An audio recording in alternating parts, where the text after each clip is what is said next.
வணக்கம். Welcome to கதை திரட்டு. இந்த வீடியோல நம்ம என்ன கதை கேட்க போறோம்னா, உயிரில் கலந்த உறவே கதையின் 17வது பகுதி. நம்ம சேனலை இதுவரைக்கும் சப்ஸ்கிரைப் பண்ணாதவங்க சப்ஸ்கிரைப் பண்ணுங்க. பக்கத்தில் இருக்கிற பெல் ஐகானை கிளிக் பண்ணி ஆல்ங்கிற ஆப்ஷனை பிரஸ் பண்ணுங்க. சுதட் நான் போடுற கதைகளை உடனுக்குடனே நீங்க கேட்கலாம். வாங்க கதைக்குள்ள போகலாம். தேவாவின் மனதிடத்தை பார்த்து ரோஜாவின் மனம் பெருமிதமடைய, ஆனால் எல்லோரும் கோர்ட்டில் தேவா ஜெயிப்பது கடினம். முக்கியமான சாட்சியே இப்போது எதிர்த்தரப்பில் இருக்கிறது. நீதிபதிக்கு சாட்சிதான் முக்கியம் அப்படின்னு சொல்றாங்க அத்தான் என அவள் கவலையாக கேட்க, கண்டிப்பாக ரோஜா, அவர்கள் சொல்வதும் சரிதான். ஆனால் அந்த சாட்சியை உடைப்பதற்கான வழிகள் இருக்கிறது. என்ன ஒரு குறை?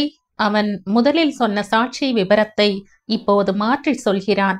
கேட்டால் அப்போது தனக்கு உடல்நிலை சரியில்லை, என்னை மிரட்டி சொல்ல சொன்னார்கள் என்று சொல்கிறான்.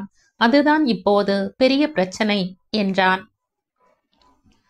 அத்தான், நான் ஒன்று சொன்னால் தப்பாக எடுத்துக்கொள்ள மாட்டீர்கள் தானே என்றவள், என்னிடம் ஒரு டாக்குமெண்ட் இருக்கிறது, அது உங்களுக்கு பயன்படுமா என்று பாருங்கள் என அவள் கொண்டு வந்திருந்த ஃபைலில் இருந்து அதை எடுத்தவள், இது அந்த சாட்சி.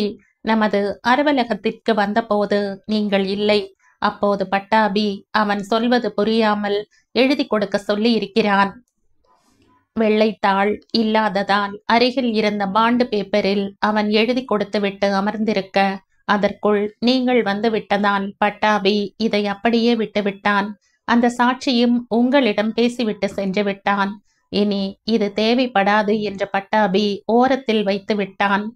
நான் இந்த கேஸ் சம்பந்தமாக எல்லா விவரங்களையும் பார்க்கும்போது எனக்கு இது கிடைத்தது. பட்டாபியிடம் கேட்டதற்கு இந்த விவரத்தை சொன்னவன் இது பயன்படாது என்று சொல்லிவிட்டான். ஆனால் எனக்கு என்னமோ இதை வைத்து நாம் ஏதாவது பண்ணலாம் என்று தோன்றுகிறது என அவள் சொல்ல சொல்ல அவன் கண்கள் வியப்பில் விரிய, ஹேய் ரோஜா, ஏன் இதை முன்னாடியே சொல்லல என வேகமாக அதை வாங்கி படித்து பார்த்தவன், அதில் அந்த சாட்சி தனது கருத்தை விவரமாக எழுதியிருந்தான். ஆனால் அந்த பத்திரம் பதிவு செய்யப்படாமல் இருந்தது. இதை எந்த அளவு சாட்சியாக எடுத்துக்கொள்வார்கள் என தேவாவிற்கு புரியவில்லை. ஆனாலும் என்ன செய்வது என தெரியாமல் தவித்து கொண்டு இருந்தவனுக்கு இந்த பத்திரம் பெரிய தைரியத்தை கொடுத்தது. இதைத்தான் நான் உங்ககிட்ட கொடுக்க நேத்து எடுத்து வந்த, நீங்க தான் திட்டி அனுப்பிட்டீங்க என அவள் அவன் மேல் புகார் சொல்ல, அச்சோ சாரி ரோஜா, எனக்கு எப்படி தெரியும் நீ இதைத்தான் கொண்டு வந்திருக்கேன்னு? இது போதுமே எனக்கு, இனி பார் உன் அத்தானின் திறமையை என உற்சாகமாக சொன்னவன் அதை வைத்து எப்படி கேள்விகளை எழுப்புவது என யோசிக்க ஆரம்பித்தான். அதற்குள் நாதன் வந்துவிட அவனும் இதை பார்த்ததும், மச்சான் வெற்றி நமக்குத்தான் என்றான். இடைவேளைக்கு பின்னர் மீண்டும் கோர்ட் ஆரம்பிக்க தேவா அங்கு சென்றுவிட, ரோஜா பட்டாபியிடம் தான் கோயிலுக்கு செல்வதாக கூறிவிட்டு செல்ல பட்டாபி மட்டும் தேவாவுடன் இருந்தான். இறுதியாக சாட்சிகள் முழுவதும் அளித்த தொகுப்பினை எடுத்து கூற நீதிபதி வாய்ப்பு அளிக்க, அப்போது தேவா இந்த பத்திரத்தின் நகலையும் சேர்த்து கொண்டவன் இதை பற்றிய விவரங்களை விசாரிக்க மீண்டும் ஒரு முறை அந்த சாட்சியை குறுக்கு விசாரணை செய்ய வேண்டும் என்றான். சில நிமிடம் யோசித்த நீதிபதி, இதுவே கடைசி வாய்ப்பு என சொல்லி அனுமதி அளித்தார். அதற்கு பின்பு அந்த சாட்சியிடம் தேவா கேள்வி மேல் கேள்வி கேட்டு அவன்தான் இதை எழுதி கொடுத்தான் என அவன் வாக்கு மூலமாகவே ஒத்துக்கொள்ள வைத்தான். இறுதி திருப்பமாக யாரும் இதை எதிர்பார்க்கவில்லை. எனினும் இன்று நடந்த அனைத்து வாதத்தையும் வைத்துத்தான் நீதிபதி தீர்ப்பு வழங்குவார் என்பதால் அனைவரும் மிகுந்த எதிர்பார்ப்புடன் அமர்ந்திருந்தனர். அனைவரின் முகத்திலும் பதட்டம் இருக்க தேவாவோ அமைதியாக தனது வேலையை பார்த்து கொண்டு இருந்தான். சிறிது நேரத்தில் நீதிபதி தனது தீர்ப்பை வாசித்தார்.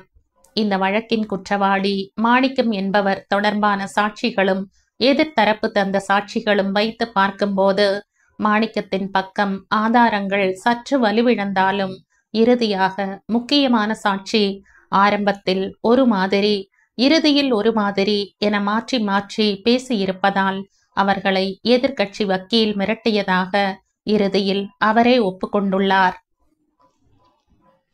அதை கவனத்தில் கொண்டு இதைப்போல் மற்ற சாட்சிகளையும் அவர்கள் இப்படி மிரட்டித்தான் வாங்கியிருப்பார்கள் என்ற சந்தேகம் வர அதை வழக்கு தொடர்ந்தவருக்கு சாதகமாக கொண்டு இந்த வழக்கில் மாணிக்கம் நிரபராதி என தீர்ப்பு அளிக்கிறேன்.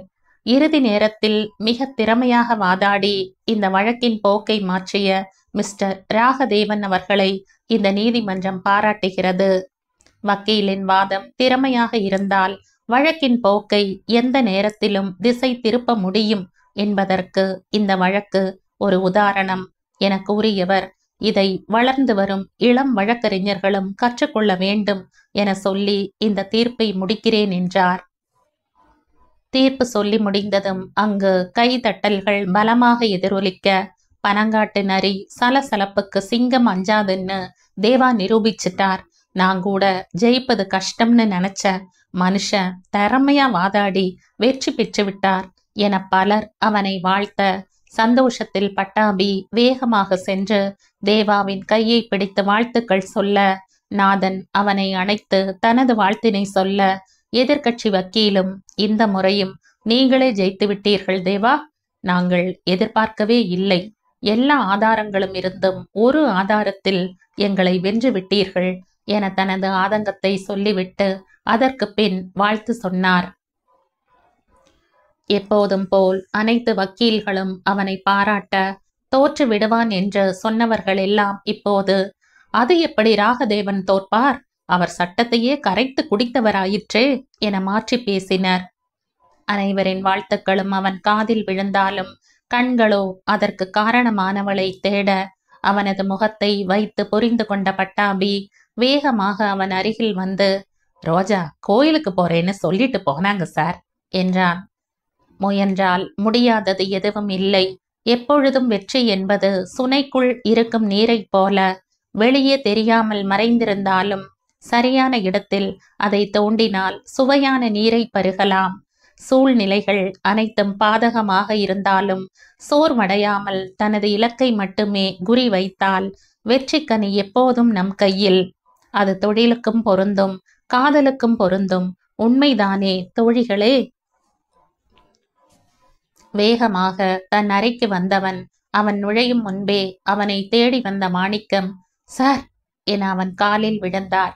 ரொம்ப சந்தோஷம் சார், அவர்களிடம் பணம் செல்வாக்கு எல்லாம் இருக்கு, என்னிடம் அது இல்லை. எப்படி ஜெயிப்பேன்னு நினைச்சிட்டு இருந்தேன்.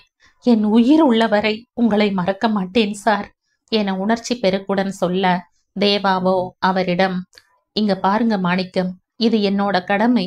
என்னை நம்பி நீங்க வந்தீங்க, அந்த நம்பிக்கை வீணாக கூடாது இல்லையா? இப்ப சந்தோஷம்தானே? மற்றது எல்லாம் நாளைக்கு அலுவலகம் வாங்க பேசிக்கலாம், எனக்கு கொஞ்சம் அவசர வேலை இருக்கு என சொல்லியபடியே அங்கிருந்து வெளியே வந்தவன் பட்டாபியை அழைத்து அவரிடம் ஃபீஸ் வாங்கிட்டு நீதிமன்ற நகலை கொடு என சொல்லிவிட்டு, ரோஜா எந்த கோயிலுக்கு சென்றிருக்கிறாள் என கேட்டான். எப்பவும் அருகில் இருக்கும் சாய்பாபா கோயிலுக்குத்தான் போவாங்க சார் என அவன் கூற அவளை தேடி சென்றான். அவன் உள்ளே செல்லவும் ரோஜா வெளியே வர அவனை பார்த்ததும் வேகமாக அவன் அருகில் வந்தவள், என்னாச்சு அத்தா, கேஸ் தீர்ப்பு சொல்லிட்டாங்களா? யாருக்கு சாதகமாக என கேட்கும் போதே அவள் குரல் நடுங்க.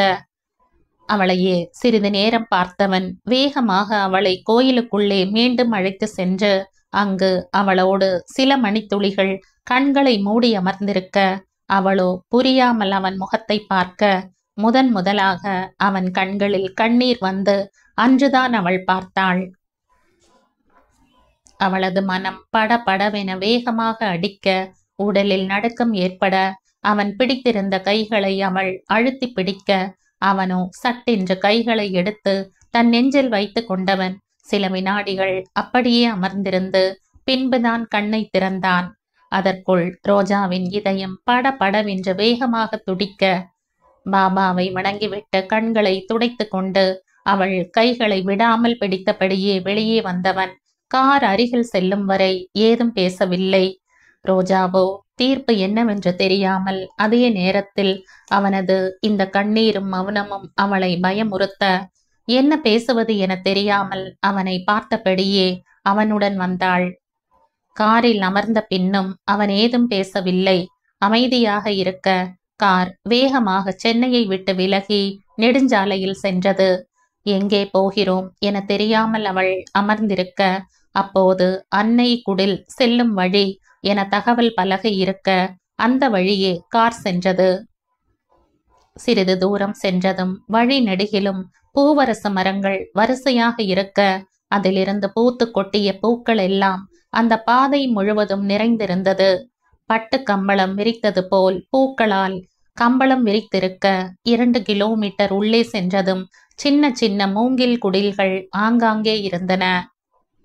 அதை பார்த்ததும் மனதில் இருந்த பயம் மறைந்து வியப்பில் கண்களை விரித்து பார்த்து கொண்டே வந்தாள். அங்கு வயதானவர்கள் சிலர் நடமாடிக்கொண்டிருந்தனர். நேராக ஒரு மூங்கில் குடில் முன் கார் நிற்க, அதிலிருந்து இறங்கிய தேவா ரோஜாவின் கதவை திறந்து, "இறங்கு ரோஜா" என்றான். வியப்பில் சுற்றிலும் பார்த்தபடியே அவள் இறங்க, அதற்குள் வாலிபன் ஒருவன் ஓடி வந்து, "வணக்கம் சார், மன்னிக்கணும், நீங்க வருவதாக சொல்லவே இல்லை. இல்லை என்றால் எல்லாம் ரெடி பண்ணி வச்சிருப்போம். கொஞ்ச நேரம் காத்திருங்க, சுத்தம் பண்ணிடுறோம்" என பணிவுடன் சொன்னான். "பரவாயில்ல கோவிந்தன், நீங்கள் சுத்தம் பண்ணுங்க. நான் என் மனைவிக்கு இங்கு இருப்பவர்களை அறிமுகம் செய்துவிட்டு வருகிறேன்" என்றான். "சார், உங்களுக்கு திருமணம் ஆகிடுச்சா?" என அவன் ஆச்சரியத்துடன் கேட்க, தேவாவோ, "அதனால் தான் மனைவி என்று சொல்கிறேன்" என சிரித்து கொண்டே சொன்னவன், "விபரமாக பிறகு சொல்கிறேன், நீ வேலையை கவனி" என சொல்லிவிட்டு ரோஜாவின் கையை பிடித்து கொண்டு நடந்தான். தனி குடில், அதை சுற்றிலும் பூக்கள் நிறைந்த சிறு தோட்டம், குடிலுக்கு பின்னால் ஒரு தென்னை மரம், பழமரங்கள் மற்றும் பம்பு செட் போல் அமைப்புடன் கூடிய சிறு தொட்டி என அவையெல்லாம் பார்க்க பார்க்க ரோஜாவிற்கு ஏதோ கனவு உலகத்தில் இருப்பது போல் இருந்தது. அமைதியான சூழ்நிலை, சுத்தமான காற்று, சிறு தூசி இல்லை, மண் பாதை, நடக்கும் அளவு காங்கிரீட் போடப்பட்டிருந்தது. ஒவ்வொரு குடிலுக்கு முன்பும் ஒரு சைக்கிள் என மிக நேர்த்தியாக இருக்க, அவனுடன் வேடிக்கை பார்த்து கொண்டே நடந்தவள் அங்கு ஒரு பெரிய மண்டபம் தெரிய, அதன் அருகே வந்த தேவா, "என்ன ரோஜா, இந்த இடம் உனக்கு பிடிச்சிருக்கா?" என்றான். "ஐயோ அத்தான், என்ன சொல்றதுன்னே தெரியல. நான் பூமியில தான் இருக்கேனான்னு எனக்கே சந்தேகம். எனக்கு ரொம்ப ரொம்ப பிடிச்சிருக்கு. இத கட்டினவன் கண்டிப்பா பெரிய கலா ரசனை உள்ளவனா இருக்கணும். எப்படி வடிவமைச்சிருக்கான் பாருங்க" என முகத்தில் உற்சாகம் பொங்க பேசிக்கொண்டே வந்தவள், "ஆமா, இது யாரோட இடம்? இங்க எதுக்கு என்ன கூட்டிட்டு வந்தீங்க?" என கேட்டு அவன் முகம் பார்த்தவள், "தீர்ப்பு" என அவள் சொல்லி முடிக்கும் முன்பே அவளை இழுத்து இறுக்கமாக அணைத்தவன், "நீ என் கூட இருக்கும் வரை தோல்வி என்பதே எனக்கு கிடையாது அம்லோ" என பெருமிதத்தோடு சொல்ல, அவனை விலக்கி அவன் முகத்தை பார்த்து, "அப்படின்னா நீங்க நீங்க ஜெயிச்சிட்டீங்க" என அவள் சந்தோஷமாக சொல்லும் போதே நிம்மதியும் உற்சாகமும் அவள் முகத்தில் நிறைந்திருந்தது. அவனோ, "இல்ல அம்லோ, நாம ஜெயிச்சிட்டோம், உனக்குத்தான் இந்த வெற்றி சமர்ப்பணம்" என அவன் சொல்லி முடிக்கும் முன் அவனை இறுக்க அணைத்தவள், "அத்தா, நாம ஜெயிச்சிட்டோம் ஜெயிச்சிட்டோம்" என உற்சாகத்தில் துள்ளி குதித்தாள் ரோஜா.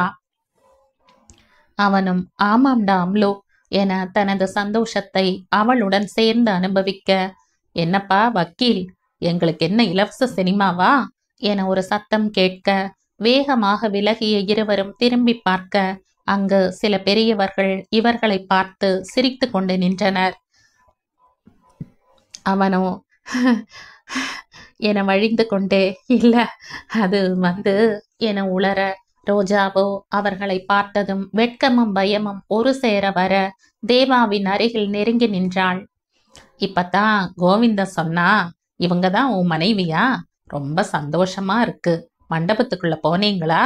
என ஒருவர் கேட்க, "இன்னும் இல்ல, இப்பதான் வந்தோம்" என்றவன், "1 நிமிடம் தாத்தா, வந்து விடுகிறேன்" என சொல்லிவிட்டு அவளை அழைத்து கொண்டு அந்த மண்டபத்திற்குள் நுழைந்தான்.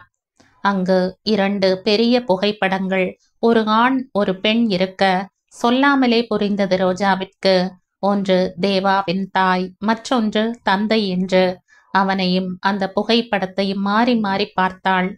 "ரோஜா" என அவன் ஆரம்பிக்க, "எனக்கு புரியுதத்தான், இவங்க உங்க அம்மா அப்பா. உங்க அம்மா முகம் அப்படியே உங்களுக்கு என்றவள் அவன் ஏதும் சொல்லாமல் நிற்க, அவளோ வேகமாக வெளியே சென்று சில மலர்களை பறித்து வந்து அந்த புகைப்படங்கள் முன்னால் வைத்தவள் பின்னர் அவனுடன் இணைந்து விழுந்து வணங்கினாள். பின்னர் இருவரும் அங்கு இருக்கும் பெரியவர்களிடம் சிறிது நேரம் பேசிக்கொண்டிருந்தனர். அதற்குள் கோவிந்தன், சார், எல்லாம் ரெடி பண்ணிட்டேன், அப்புறம் மதியம் சமையல் என கேட்க, இங்கேயே செஞ்சிடு கோவிந்தன் என்றான் தேவா. பின்னர் இருவரும் அந்த குடிலுக்குள் வர, உள்ளே ஒரு சிறிய வரவேற்பு அறை, சமையலறை, படுக்கை அறை என அனைத்திலும் மூங்கில் சாமான்களே இடம்பெற்றிருக்க, அமரும் இடமெல்லாம் மெத்தை மட்டுமே இருக்க, அந்த இடமே அவளுக்கு ரம்யமாக தெரிந்தது. உள்ளே நுழைந்ததும் 3 அறைகளையும் ஓடி ஓடி பார்த்து ரசித்தவள் தனது முட்டை கண்ணை விரித்து, இது யாரோடது அத்தான், உங்களோடதா என கேட்டாள். அவன் ஆமாம் என்று தலையாட்ட, அப்பா, பிதா மகனுக்குள்ள இப்படி ஒரு பிக்காசோ ஓவியம் மாதிரி ரசனை இருக்கா, நம்பவே முடியலையே என அவள் தனது வாய் துடுக்கை ஆரம்பித்தாள். அப்படியா? அதுவும் உண்மைதான் ரோஜா. உன்னை நான் திருமணம் செஞ்சதாலே இந்த சந்தேகம் அனைவருக்கும் வரும்தான். என்ன பண்றது என அவன் அப்பாவை போல் கிண்டலாக சொன்னான். அவள் உடனே என முறைத்தவள், இந்த மூஞ்சிக்கு நான் கிடைச்சதே உங்க அதிர்ஷ்டம் என வாய்க்கு வாய் அவள் பதில் பேச, அப்படியா, அதையும் பரிசோதனை செய்து பார்த்திடலாமா என சொல்லியபடியே அவன் அருகில் வர, அவளோ அதுக்கு வேறாள பாருங்க என அவனை தள்ளிவிட்டு ஓட, சிறிது நேரம் அங்கு இருவரும் ஓடி பிடித்து விளையாடி கொண்டிருந்தனர். தேவாவின் வெற்றி மற்றும் மாறுதலான இந்த சூழ்நிலை அவளின் மனக்காயங்களை மறக்க வைக்க, அவனுடன் சரிக்கு சமமாக பேசி விளையாடி சிரித்து கொண்டிருந்தாள் ரோஜா. தேவாவும் அவளுக்கு ஈடு கொடுத்து வம்பு பேசி கொண்டிருந்தான். இருவருமே தங்களது பழைய நினைவுகளை மறந்து அந்த நொடியின் சந்தோஷத்தை அனுபவித்துக் கொண்டிருந்தனர். பின்னர் இருவரும் களைத்து போய் அமர, இப்போது தேவா அவள் மடியில் சட்டென்று படுக்க, ரோஜாவோ என்ன சொல்வது என தெரியாமல் அப்படியே அமர்ந்திருந்தாள். நேற்று இரவு அவன் அருகாமையே அவளின் உணர்வுகளை தூண்டிவிட்டு இருந்தது. அதற்கு ஏற்றாற்போல இன்றும் அவன் அவள் மடியில் படுத்ததும் அவளது நிலையை கட்டுப்படுத்த முடியாமல், அவனிடம் வெளிப்படுத்தவும் முடியாமல் தடுமாறி கொண்டு போனாள். மேலும் அவன் படுத்துக்கொண்டே பேசும்போது அவனது முகம் அவளது உடலில் அங்கும் இங்கும் உரசி குறுகுறுப்பை ஏற்படுத்த, வயதின் இளமை அவளையும் மீறி தனது வேலையை தொடங்க கலங்கி போய் அமர்ந்திருந்தாள்.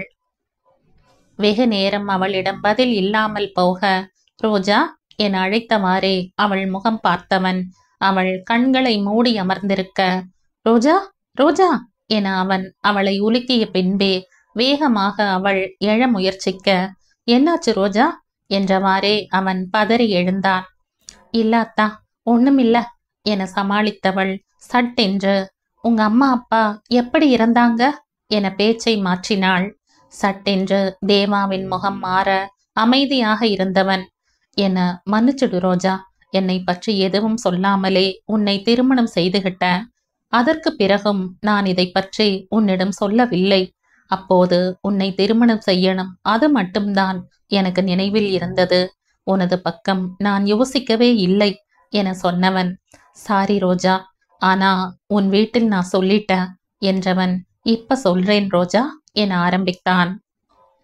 எனது சொந்த ஊர் தேனி.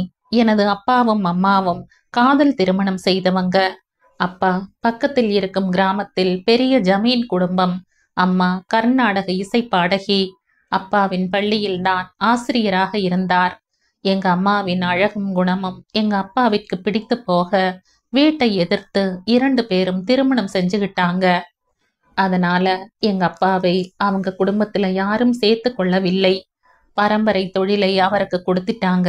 நகை கடைதான் எங்க அப்பாவோட தொழில். வசதியாக வாழ்ந்த எங்க அப்பா தனியா வந்ததும் கொஞ்சம் சிரமப்பட்டார். ஆனாலும் அம்மா மேல உள்ள பாசத்தால அதை வெளிப்படுத்தல. நான் பிறந்த பிறகு எங்க அப்பாவுக்கு கொஞ்சம் கொஞ்சமா அவங்க குடும்பம் மேல உள்ள பாசம் குறைஞ்சு நாங்க மட்டுமே வாழ்க்கைன்னு இருந்துட்டார். நாங்களும் ஓரளவுக்கு நல்ல நிலைமையில தான் இருந்தோம். அம்மா அவங்களுக்கு தெரிஞ்ச சங்கீதத்தை எனக்கும் கத்து கொடுத்தாங்க. எனக்கும் பாட்டு ரொம்ப பிடிக்கும். என அவன் சொல்ல, ஓ, அதான் வீட்டில் அத்தனை மியூசிக் இன்ஸ்ட்ருமெண்ட்ஸ் வச்சிருக்கீங்களா? நான் கூட ஃபீஸ் கொடுக்காததால யார்கிட்டையாவது இருந்து தூக்கிட்டு வந்துட்டீங்கன்னு நினைச்சேன் என மனதில் நினைத்ததை அவள் பட்டென்று சொல்லிவிட்டு நாக்கை கடித்தாள்.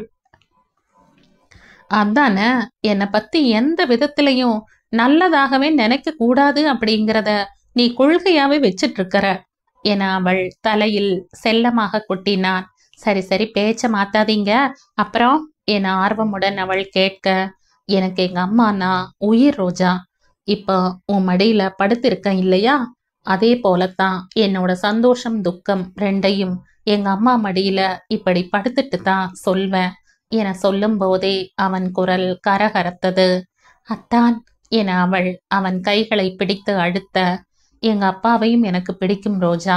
ஆனா அவர்கிட்ட எப்போதும் அந்த ஜமீன் தோரணை இருக்கும், எதிலும் ஒரு அதிகாரம் இருக்கும். சில சமயம் அது பிடித்தாலும் பல நேரத்தில் எனக்கு அவரிடம் பயம்தான் அதிகம். எல்லாமே சந்தோஷமாத்தான் போயிட்டு இருந்தது.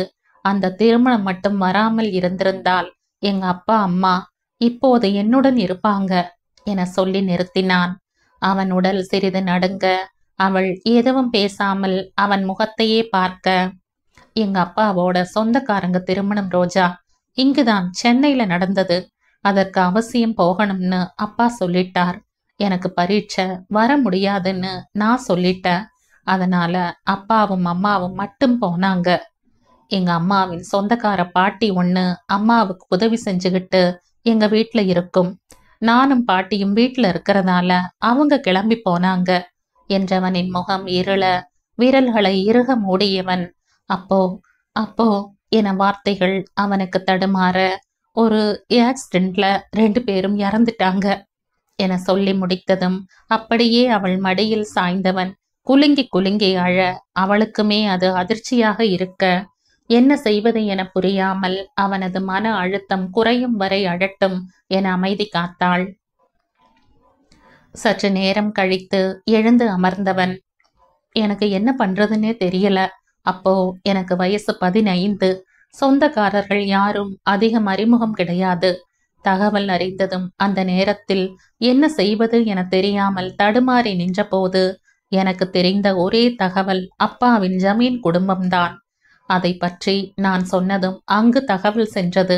அங்கிருந்து அனைவரும் வந்து அனைத்து சடங்குகளையும் செய்து முடித்தனர். அந்த நேரத்தில் எனக்கு ஆறுதல் சொல்லவோ தோள் சாயவோ யாரும் இல்லை. அவர்கள் அனைவரும் புது மனிதர்கள். அப்பாவின் நண்பர்கள் சில பேர் வந்தனர்.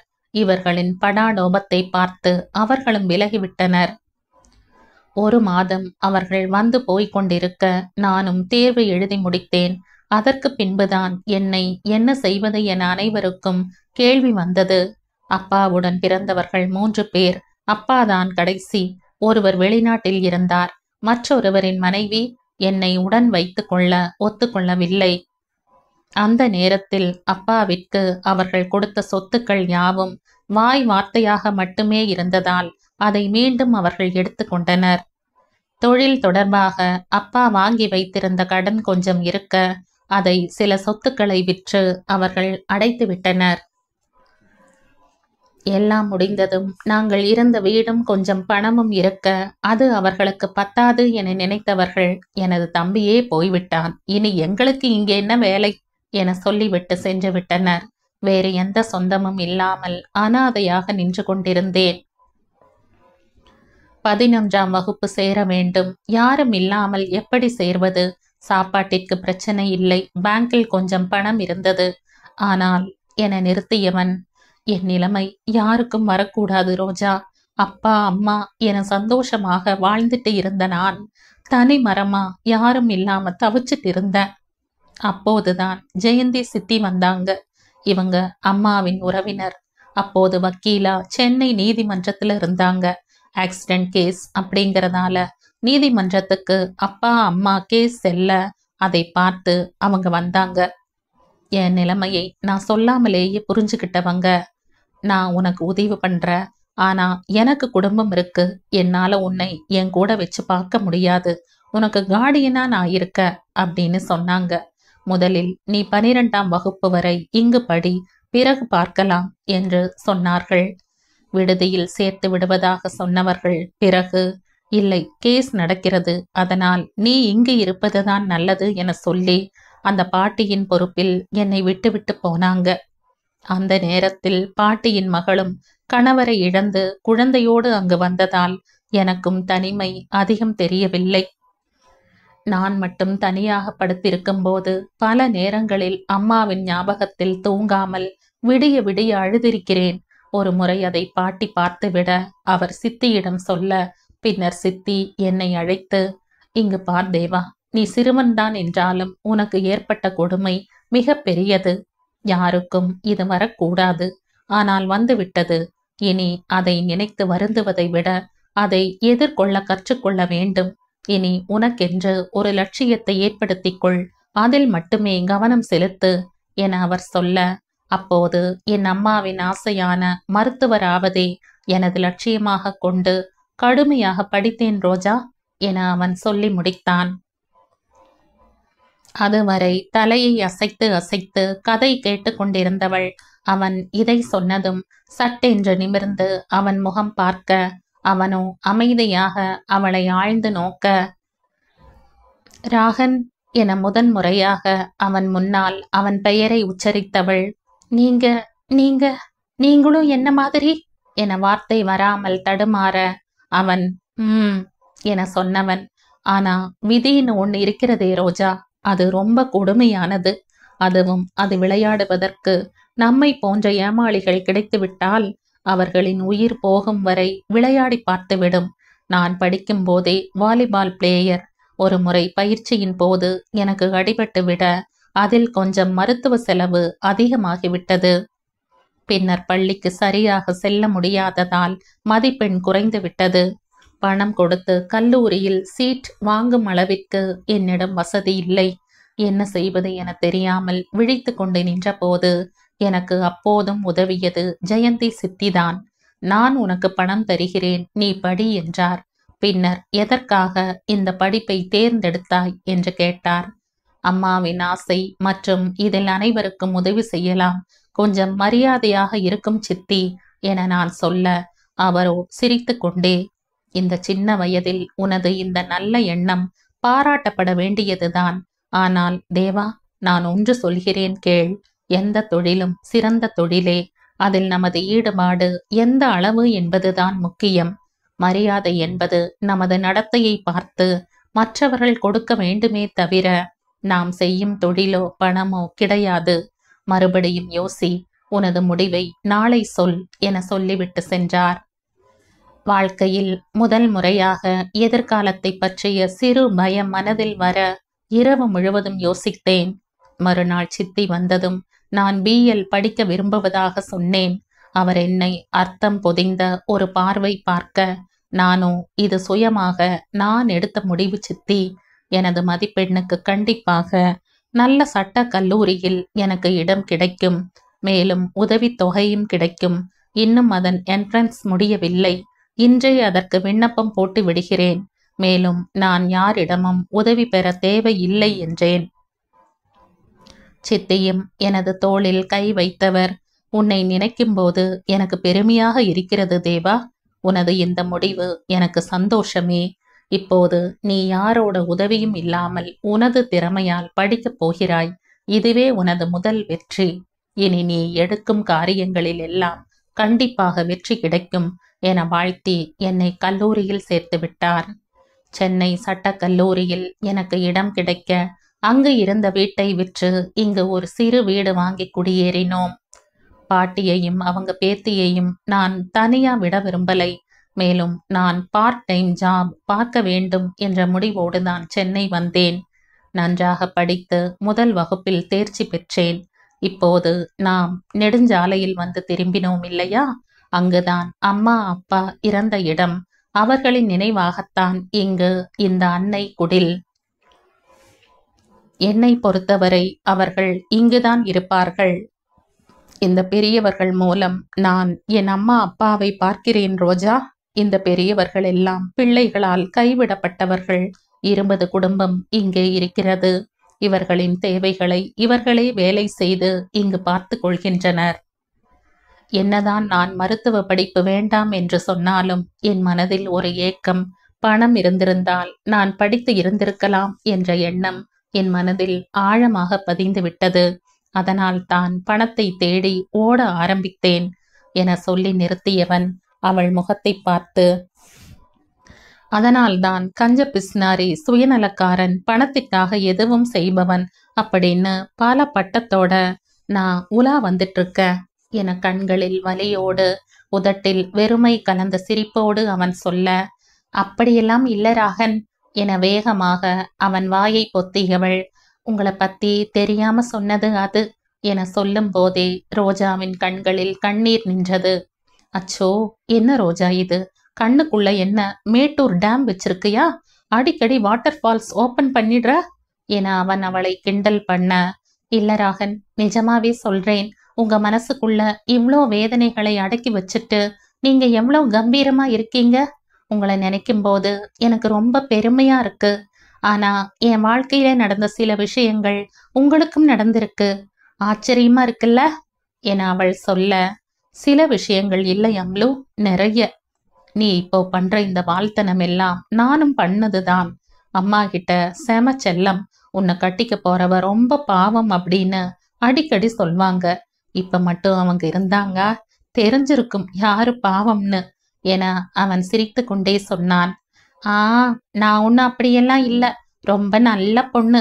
என்ன கொஞ்சம் ஜாஸ்தியா வாய் பேசுவேன், அவ்வளவுதான் என அவள் முகத்தை சுருக்கி செல்லமாக சொல்ல, அதன் அழகில் மயங்கியவன், என் அம்லுவுக்கு இது கொஞ்சமா என அவள் கன்னத்தை பிடித்து கொஞ்ச, பின்ன இல்லையா என அவளும் அவன் முகத்தின் அருகில் சென்று பழிப்பு காட்ட, சட்டென்று அவளை இழுத்து முத்தமிட்டவன், என் அம்லு எப்பவும் நல்ல பொண்ணுதான் என சொல்லிக்கொண்டே முத்தத்தால் அவள் முகம் முழுவதும் வலம் வர, தேவாவின் கதையை கேட்டு இளகி இருந்த அவள் மனம் மேலும் அவனும் தன்னை போலவே பல விஷயங்களில் பாதிக்கப்பட்டிருக்கிறான் என தெரிந்ததும் மனதின் தடைகள் சில விலக, அவனது அருகாமையும் அவளை சூடேற்ற, அவனது அணைப்பு அவளுக்கு அப்போது தேவைப்பட, தடை சொல்லாமல் அவள் ஒத்துழைக்க மெதுவாக அவளை அணைத்தவன், அம்லு ப்ளீஸ் டா என அவள் கண்களை பார்த்து சொன்னவன் அவள் எதுவும் சொல்லாமல் கண்களை மூட, அப்படியே அவளை அழகாக தூக்கி மெத்தையில் போட்டான். என் அம்லு என சொல்லியபடியே அவள் மீது படர்ந்தவன் அவளை அங்கம் முழுவதும் முத்தத்தால் நிரப்பியவன் மெதுவாக கொஞ்சம் கொஞ்சமாக முன்னேற, சில இடங்களில் அவள் முகம் சுளித்ததும் அதை புரிந்து கொண்டு அவன் மென்மையாக நடக்க, வெகு நாட்களாக அவன் எதிர்பார்த்திருந்த அந்த நாள் இன்று அவன் எதிர்பாராமல் அமைந்துவிட, அதை இருவருமே ரசித்து அனுபவித்தனர். வெகு நேரத்திற்கு பின் முதலில் கண் விழித்தது தேவாதான். தனது மார்பில் முகத்தை புதைத்து கொண்டு குழந்தை போல தூங்கும் ரோஜாவை பார்த்தவன் சில மணி நேரத்திற்கு முன்னால் அவளது ஒத்துழைப்பை நினைத்தவன் இதழில் புன்னகை வர, கள்ளி, இவ்ளோ ஆசைகளை வச்சுக்கிட்டு எவ்வளோ நாள் என காக்க வச்சுட்டா, உன்னை இனி விடமாட்டண்டி என சொல்லிக்கொண்டே அவளை இறுக அணைத்தபடி மீண்டும் படுத்து கொண்டான். தாயின் கருவறையின் பனிக்குடத்தின் கதகதப்பை உன் அணைப்பில் நான் உணர்ந்தேனடா. உனது இதழ் ஒற்றலுக்கு என் உடலின் ஒவ்வொரு அணுவும் ஏங்கி நிற்க, உன் மீசையின் நெருடல் நீ என் மீது வைத்திருக்கும் பாசத்தை சொல்ல, உன் ஆளும் என் வேகம் நீ என் மீது வைத்திருக்கும் காதலை நிரூபிக்க, உனது மோகத்தில் எனது பெண்மை கரைய, என்னுள் நீ நுழைந்து உன்னுள் நான் கலந்து, உள்ளமும் உடலும் இணைந்து நடத்தும் இந்த உரிமை போரில் வெற்றி என்பதை விட தோற்பதில் சுகம் அதிகம் என்பதை கண்டு கொண்டேனடா உன்னிடம். என்னுள் இருக்கும் பெண்மையை எனக்கு உணர வைத்தவனே, என்றும் உனக்கே நான் உயிராவேன். சிறிது நேரத்தில் யாரோ கதவை தட்டும் சத்தம் கேட்க, மெதுவாக அவளிடமிருந்து எழுந்தவன் சென்று பார்க்க, அங்கு கோவிந்தன் நின்று கொண்டிருந்தான். மன்னிக்கணும் சார், மணி 4 ஆகிவிட்டது. நீங்கள் மதிய உணவிற்கும் வரவில்லை. அதுதான் இப்போது ஏதாவது வேண்டுமா என கேட்க வந்தேன் என்றான். அச்சோ, மதியம் செய்த உணவு வீணாகிவிட்டதா என தேவா கவலைப்பட, அது ஒன்றும் பிரச்சனை இல்லை சார், இரவு உணவிற்கு சரி பண்ணி விடலாம். இப்போது உங்களுக்கு டிஃபன் ஏதாவது என அவன் கேட்க, உடனே தேவா, ஆமா கோவிந்தன், சோலா பூரி செய்துவிடு. அப்புறம் இங்கு ரவா லட்டு யாருக்கு செய்ய தெரியும் என கேட்டான். நம்ம சரசம்மாவுக்கு எல்லா இனிப்பு பலகாரமும் தெரியும் சார் என அவன் சொல்ல, சரி அதையும் செஞ்சுட்டு எனக்கு ஃபோன் பண்ணு, நானே வருகிறேன் என சொல்ல கோவிந்தனும் சரி என்றான். பின்னர் தேவா உள்ளே செல்ல படுக்கையில் ரோஜா இல்லை, குளியல் அறையில் இருந்தாள். அவன் அருகில் இருக்கும் நாற்காலியில் அமர்ந்தவன் மனம் முழுவதும் சந்தோஷம் ததும்பி வழிய அப்படியே கண்மூடி இருந்தவன் ரோஜாவின் முகம் அவன் கண்ணில் வர, எவ்வளோ மென்மையானவள் இவள், இவள் எனக்கு மனைவியாக வர நான் கொடுத்து வைத்திருக்க வேண்டும் என நினைத்தவன் நினைவுகள் மனதிற்கு சுகம் தர, அதே நேரத்தில் அவள் விழித்தவுடன் அவளது முகத்தை பார்க்காமல் விட்டுவிட்டோமே. இந்த நிகழ்வு இருவரும் எதிர்பார்க்காததுதான் என்றாலும் அவளின் மனநிலை என்ன என தெரியாமல் நாம் நடந்து கொண்டது தவறோ என திடீரென்று ஒரு எண்ணம் அவனுக்கு தோன்றியது. ஆனால் அவனது அறிவோ, நீ என்ன முட்டாளா, அவளது ஒத்துழைப்பு இருந்தால்தான் இந்த அளவு உன்னால் நடந்து கொள்ள முடிந்தது. ஒரு பெண் வேண்டாம் என்று முடிவு செய்துவிட்டால் யாராலும் அவளிடம் நெருங்க முடியாது. அது எந்த சூழ்நிலையாக இருந்தாலும் சரி. இயற்கையாகவே அவளிடம் இருக்கும் தற்காப்பு உணர்வுகள் அவளுக்கு அதை உணர்த்திவிடும். அதனால் நீ தேவையில்லாமல் போட்டு குழப்பிக் கொள்ளாதே என அவனை தலையில் தட்டி அமைதிப்படுத்தியது. இப்படி பல யோசனையுடன் அவன் அமர்ந்திருக்க கதவை திறந்து கொண்டு ரோஜா வெளியே வர திரும்பியவன் இமைக்க மறந்து அவளையே பார்த்து கொண்டிருக்க, அதிகாலை நேரத்தில் மலரின் இதழில் படிந்திருக்கும் பனித்துளி போல அவள் முகத்தில் ஆங்காங்கே நீர்த்துளிகள் இருக்க, வெட்கத்தால் அவள் கன்னம் சிவந்திருக்க, நாணத்தால் தலை குனிந்து நின்றவளின் அருகில் மெல்ல வந்தவன், இதுவரை மலர்கள் மலரும் நேரத்தை நான் கண்டதில்லை, இப்போது கண்டுகொண்டேன். தயவு செய்து மலர்களின் அருகில் நீ சென்று விடாதே. உந்தன் முன்னால் அவைகளின் மதிப்பு குறைந்துவிடும். இயற்கையின் கொடையை என்னவள் அழித்ததாக நாளை வரலாறு பதிந்துவிடும். வேண்டாம் ரோஜா, பாவம் அவை பிழைத்து போகட்டும். இப்போது உன்னுடைய தோற்றம் எனக்கு இந்த வரிகளை ஞாபகப்படுத்துகிறது ரோஜா என சொன்னவன் அவளது முகத்தை கையில் ஏந்தி அவள் கண்ணோடு தனது கண்களை கலக்கவிட, அவளோ அதன் வேகம் தாங்காமல் தலை குனிந்தவள், என்ன அத்தா இது, என்னமோ உளறீங்க என வெட்கப்பட்டு கொண்டே வாய்க்குள் முனகினாள். உடனே தேவா, அடி பாவி, எவ்வளோ கஷ்டப்பட்டு ஒரு கவிதை சொல்ற, அதை உளறல்னு சொல்ற நீ என அவன் முகத்தை சோகமாக வைத்து கொண்டு சொல்ல, அதை கேட்டதும் எனது கவிதையா என வேகமாக கேட்டுக்கொண்டே அவள் நிமிர்ந்தவள் அவன் முகத்தை பார்த்ததும் பேச்சு வர மறுக்க, அவனோ ஏன் உனக்கு தெரியாதா என காதலோடு கேட்டுக்கொண்டே அவள் அருகில் நெருங்கி வந்தான். எனக்கா கவிதை தெரியாது, நான் 5ஆம் வகுப்பு படிக்கும்போதே என அவள் ஆரம்பித்ததும், அம்மா தாயே போதும் வேண்டாம், என்னால மொட்டையெல்லாம் அடிக்க முடியாது என அவன் முகத்தை பாவமாக வைத்து கொண்டு கண்களில் சிரிப்போடு சொன்னான். மொட்டையா என யோசித்தவள், அத்தா பாட்டி ஏதாவது சொன்னாங்களா என ஒற்றை விரலை காட்டி அவனை முறைக்க, அவன் சிரித்து கொண்டே ஆமாம் இல்லை என 2 பக்கமும் தலையசைத்தவன், உன் அத்தா பாவம்ல, விட்டுடுமா என கெஞ்சியவாறே அவள் அருகில் வந்தான். வேண்டாம் அத்தா, இப்பதான் குளிச்ச, வேண்டாம் என சொல்லியபடியே அவள் பின்னால் செல்ல, அதனால என்ன அம்லோ, இன்னொரு முறை உன் அத்தா உனக்கு குளிச்சு விடுற என சொல்லிக்கொண்டே அவளை இழுத்து அணைத்தவன், ஹே அம்லு, மயக்கரடி, அதுவும் இந்த உடையில, மாற்று துணி இல்லாததால் அவள் வெறும் துண்டை மட்டுமே கட்டியிருந்தாள். வேண்டாத்தா, போதும் கிளம்பலாம் என அவன் அணைப்பில் நிகழ்ந்து கொண்டே சொல்ல, இன்னொரு முறை அம்லு, ப்ளீஸ் ப்ளீஸ் என்றவன் அவள் பதிலை எதிர்பாராமலே தனக்கு வேண்டியதை எடுத்துக்கொண்டான் அந்த ராகன். இருவரும் களைப்பில் மீண்டும் உறங்கிவிட இப்போதும் தேவாதான் முதலில் விழித்தான். அவளது உச்சந்தலையில் ஒரு முத்தத்தை பதித்தவன், தேங்க்ஸ் அம்லு என்றவாறே எழுந்து குளியல் அறை நோக்கி சென்றான். அவன் கிளம்பி வந்த பின்பும் அவள் உறங்கிக் கொண்டிருக்க அவள் அருகில் அமர்ந்து அவள் தலையை மெதுவாக கோதிவிட்டவன், ரொம்ப நாட்களுக்கு பிறகு ரொம்ப திருப்தியா சந்தோஷமா இருக்க அம்லு, தேங்க்ஸ்டா, எனக்கு உங்ககிட்ட பிடிச்சதே உன்னோட குறும்புதான் அம்லு, ஆனா இப்போ என சொல்லி தனக்குள்ளே சிரித்து கொண்டவன், என் செல்ல அம்லு, என் புஜ்ஜு அம்லு என கொஞ்சியவன் அதற்குள் கோவிந்தன் அவனை அழைக்க டிஃபனை தனது இடத்திற்கே கொண்டு வர சொன்னான் தேவா. பின்னர் ரோஜாவை எழுப்பி அவளும் குளித்த பின் இருவரும் சாப்பிட அமர்ந்தனர். இந்த முறை ரோஜா தேவாவிடம் எதுவும் பேசாமல் அமைதியாக இருக்க அவளுக்கு தேவையானதை கேட்டு அவன்தான் பரிமாறினான். சாப்பிட்டு முடித்ததும் சரி கிளம்பலாம் என வெளியே வந்தவள் இருட்டி இருக்க அப்போதுதான் அவள் கடிகாரத்தை பார்த்தாள். மணி 7 என்று இருக்க, அச்சோ இவ்ளோ லேட் ஆயிடுச்சு, ரதி வேற தனியா இருப்பாளே என ரோஜா பதற, தேவாவோ நான் ஃபோன் பண்ணி சொல்லிட்டேன் ரோஜா, வேலைக்கார அம்மா கூட இருப்பாங்க என்றவன். பின்னர் இருவரும் அங்கிருந்து கிளம்பினர்.